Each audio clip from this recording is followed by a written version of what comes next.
All right, all right. So, what do we have here? What do we have here? Well, you can call it a trap game. I call the Commanders simply frauds. Okay. Now, if you look at my first video, and I'm gonna link to it in this description, they were 7-2. Sitting pretty, making jokes about being first in the division and all this and all that. But when you break down those 7 wins, it was only against sorry teams. Teams that had 1 win, 0 win, or at the most 2 wins at the time. They did not beat any team over 500. Okay? The only team they beat over 500 was via a very, very lucky Hail Mary. Look at that 360 spin.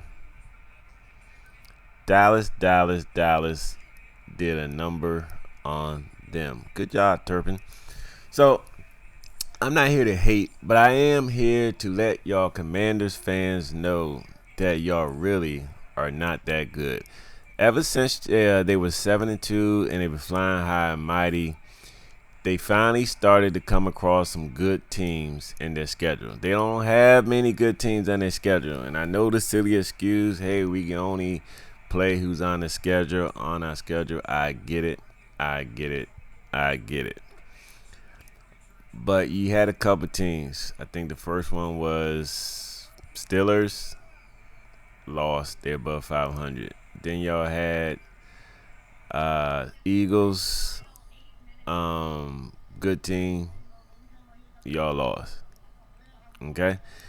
So the pattern was, and I know my voice ain't that great because I was at a house yesterday with nothing but Commanders fan. I was only Cowboys fan, and we did the damn things. Had to yell out at these folks. But anyway, bear with me. So Commanders, I've been trying to tell them they never beat anybody. I know the quarterback. He had been looking good. He had been looking very good, putting up big points, scoring touchdowns, making runs. He's still making the runs. He's not putting up as many touchdowns. He got a lucky one, I think, in the game yesterday. But anyway, they can't beat a team over 500. So really the thing was they were beating up on the bum teams and losing to the good teams. But back then, I called it they were going to go on a 3-game losing skid because these division games are always tough. And at the time, I don't know if Dak Prescott was hurt or not, but I know that Dak Prescott has a very good record against the Commanders. I knew he was going to beat them. So it changed a little bit when he got hurt. Wasn't really sure because, I call it as I see it. The Cowboys are a bad team. The Cowboys are a very bad team. But Rush finally got it together because his first game back, him and Trey Lance only threw for like 33 net yards. But in this game, they finally got it together, and they pulled off the win. And I'm not surprised.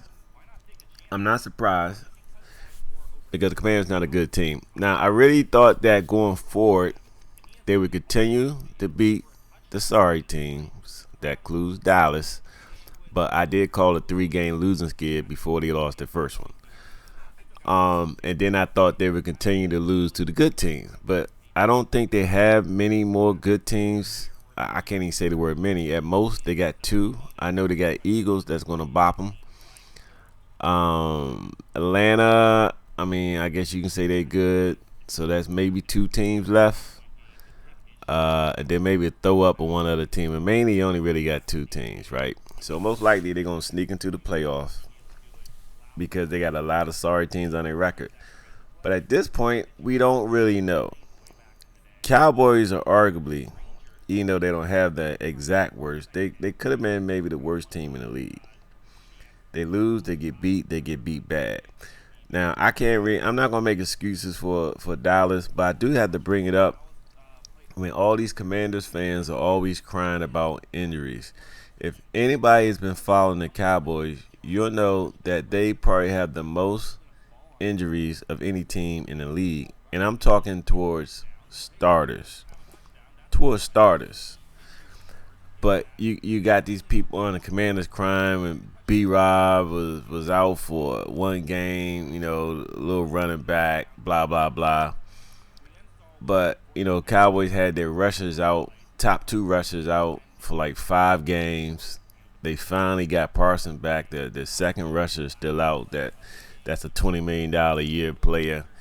And then, the second wide receiver's been out, hasn't played a game all year. Finally got a cornerback out yesterday. Cornerback back yesterday, but then Diggs was out. So I don't want to hear this BS. So the Cowboys were banged up. Obviously, they're playing with backup quarterbacks. They had a lot of starters. A lot of rookies and replacements on their team because their starters were out. And the Commanders still could not pull it off. So one thing is, it's going to be very nice and chill in the DMV this week because everything's toned down. I think all these dummies are not crying about, hey, we going to the Super Bowl anymore, because yes, we have some silly people yapping about that. So they kind of back to being the Commanders. But yes, the Commanders' record are complete frauds. 7-2, sitting on top of the world.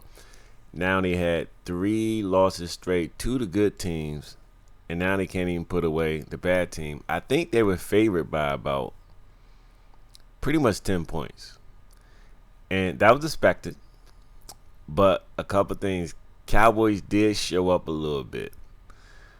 And then Commanders are just not a good team. Like, if you can't wax out these sorry teams, I don't know how you're going to fare against the good teams if you sneak into the playoff, which they probably will. They got 7. They probably only got to win like 3 more games to back into the playoff as a wild card, because Eagles gonna win the division. But and they got plenty of sorry teams left on their schedule to do it. But they got to go back to the what they were doing at the beginning of the season, which was beating these bad teams. Because right now they losing to the bad teams and it's not looking good. So we'll see what they do next week. See if they get back on track. Me as a Cowboy fan, I'm done. All I need to do was have them beat the Commanders. That's our Super Bowl. Same old shit Commanders used to do for the last 8 years, because they've been sorry last 8 years. Haven't had a winning record in the last 8 years, and all they wanted to do was beat the Cowboys. So we done. We did it. They can have the second game. Doesn't matter. Me personally, as a Cowboy fan, hope we lose every last game. Same way them damn Commander fans were last year but they realized this shit like week 5, like, oh man, we some shit. And they want to lose every last game so they can go in and draft and get Daniels. The Cowboys haven't had a high draft pick in I don't know how long, a lot of years, because they've been so good for a very long time. And of course, Commanders have been relevant in like 2 decades, and that's not a lie, because I don't know how any team could be relevant if you haven't won a playoff game in 19 long years. Cowboys did a year before that, year before last, and then a year before that, and then they won another one. So, but you are not relevant in the NFL if it's been 19 years, not since you went to a championship game, not since you went to a Super Bowl, but 19 long years since you won just a wild card playoff game. And like I said, if they back into the playoff, we all know they're going to be one and done. And I can't wait. It's a train wreck waiting to happen. But shout out to the Cowboys. Turpin definitely showed out. Shout out to Rush, who surprised me. Because like last week he had like 300 yards, but that's only because he threw the ball 55 times. So I didn't attribute that to him being real good. It's kind of like Caitlin Clark. She'll throw up like 200 3-pointers. So, of course, a few of them going to go in. You know what I'm saying? But I don't say you're a good 3-pointer because you had to shoot so many. We got to look at that percentage. And it's funny, in this game, they tried the good old Hail Mary. But when you played Chicago, you couldn't tell a Commander fan that Hail Mary was luck. They were like, nah, man, we practiced this Hail Mary in practice, and it's a skill. We set it up. We plant somebody here to get this, to get the tap, blah blah blah. Shit didn't work out here. I mean, it's a luck play. The chances of completing a Hail Mary are slim. I think it's like a 3% completion rate on a Hail Mary. You probably get one Hail Mary completed per year, maybe two out of all 32 teams. Didn't work out for him here, but they did kind of get a Hail Mary play with that dumbass 86-yard catch. But that wasn't really Hail Mary, because Hail Mary normally is, you're going to have like all these people sitting in the end zone, and then the ball comes. It's basically just like a jump ball. The 86-yard play, which is some fluke shit, and also padded Jason Daniels' stats because he was doing terrible all game. I think they shut him down to under 100 yards all the way to third quarter, and then he got the lucky 86-yard and a couple of little plays he got in garbage time. So it made him look like he had a good game, but he stunk it up the first 3 quarters. I think anybody can agree to that, but he did have a good run game. I think he got like 70 yards on the ground. So once again, Jason Daniels is a good quarterback, but he's not proven himself yet. He hasn't beaten a good team with a winning record, unless you're going to give him credit for Hail Mary Chicago. He hasn't beaten a team with an outstanding quarterback, unless you want to give it to Chicago with Caleb, who's a rookie. Okay? Now, if I ask this question about Pat Mahomes, Aaron Rodgers, even Tony Romo, okay? Romo's beaten some teams with the greatest quarterbacks. Okay, he's beaten Kansas City, he's beaten Pat. I believe he beat Aaron Rodgers. He's beaten teams with winning records. He's beaten teams that came in that was undefeated. Jaden hadn't done any of this, so I can't really give him props, because even now, up to this day, he's only really shined playing against bum teams. Okay, if you're good, you got to do good against those good teams. So the next chance we can really see if he's that quarterback, if he's like that, is when they play the Eagles again. So if he can light it up, I'll give him some props that he's a decent quarterback. I will. But I don't see it happening because they're not a good team. I think he's a facade. He's just one good pop away from, I don't know, another RG3 thing. You know what I'm saying? He need to take it easy.